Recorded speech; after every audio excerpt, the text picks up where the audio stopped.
All right, so we're back.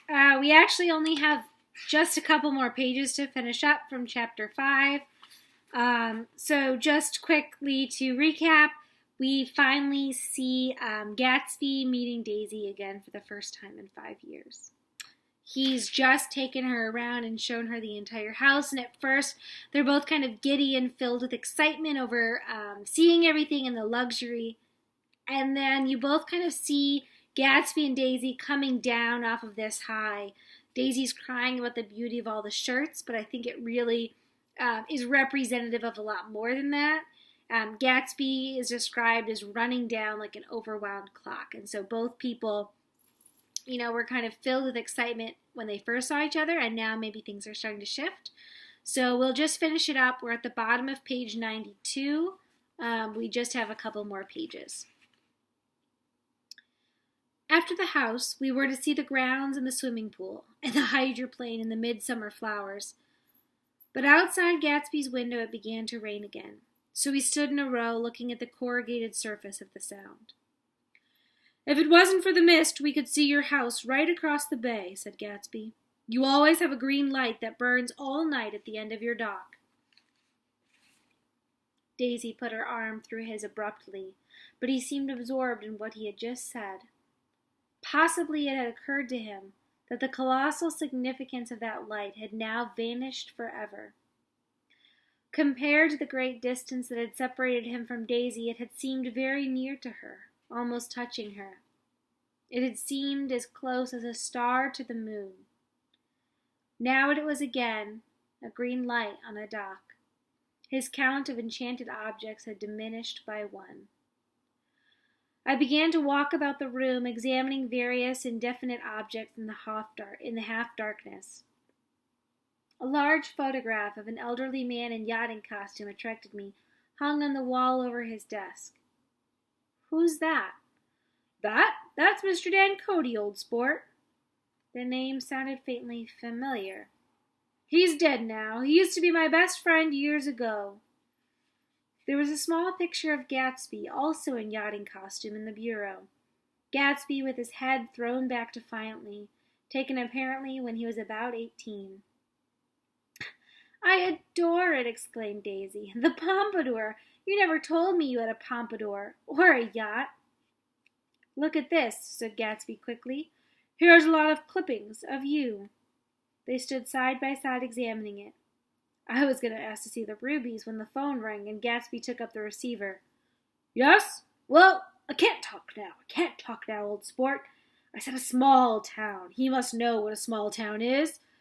Well, he's no use to us if Detroit is his idea of a small town." He rang off. "Come here, quick!" cried Daisy at the window. The rain was still falling, but the darkness had parted in the west, and there was a pink and golden billow of foamy clouds above the sea. "Look at that," she whispered. And then after a moment, "I'd like to just get one of those pink clouds and put you in it and push you around." I tried to go then, but they wouldn't hear of it. Perhaps my presence made them feel more satisfactorily alone. "I know what we'll do," said Gatsby. "We'll have Klipspringer play the piano." He went out of the room, calling "Wing!" and returned a few minutes accompanied by an embarrassed, slightly worn young man, with shell-rimmed glasses and scanty blonde hair.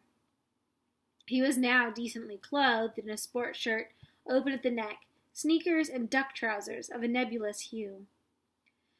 "Did we interrupt your exercises?" inquired Daisy politely. "I was asleep," cried Mr. Klipspringer, in a spasm of embarrassment.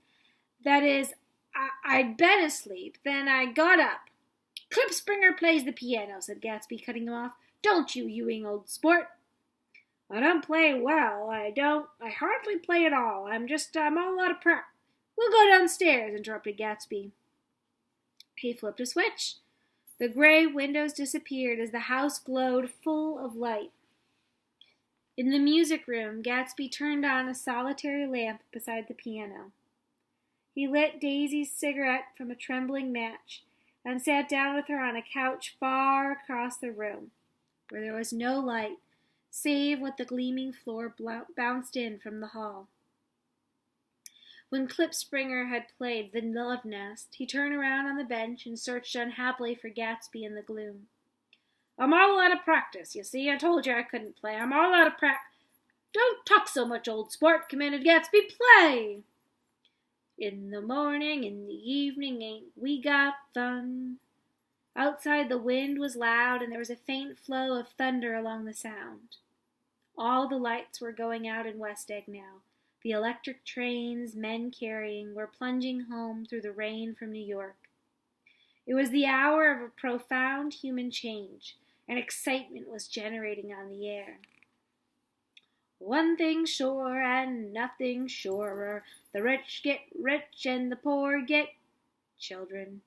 In the meantime, in between time."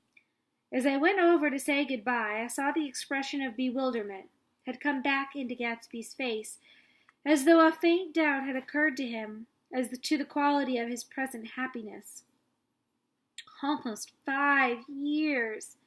There must have been moments even that afternoon when Daisy tumbled short of his dreams. Not through her own fault, but because of the colossal vitality of his illusion. It had gone beyond her, beyond everything. He had thrown himself into it with a creative passion, adding to it all the time, decking it out with even every bright feather that drifted his way. No amount of fire or freshness can challenge what a man will store up in his ghostly heart. As I watched him, he adjusted himself a little, visibly. His hand took hold of hers, and as she said something low in his ear, he turned toward her with a rush of emotion. I think that voice held him most, with its fluctuating, feverish warmth, because it couldn't be overdreamed. That voice was a deathless song. They had forgotten me, but Daisy glanced up and held out her hand. Gatsby didn't know me at all. I looked once more at them, and they looked back at me remotely, possessed by intense life. Then I went out of the room and down the marble steps into the rain, leaving them there together. Okay, and so that's the end of chapter 5. The big thing that I would do now that we're at the end here is I would really, really think about our theme, the pursuit of something is better than the attainment of it.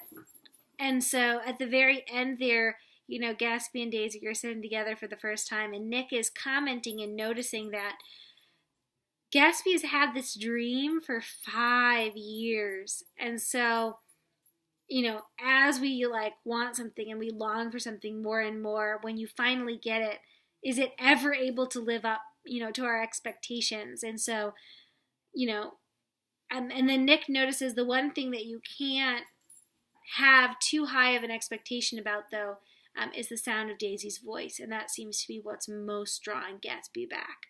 So that would be the other thing that you could possibly think about there, and we'll check in soon for chapter 6. Okay, thanks, guys.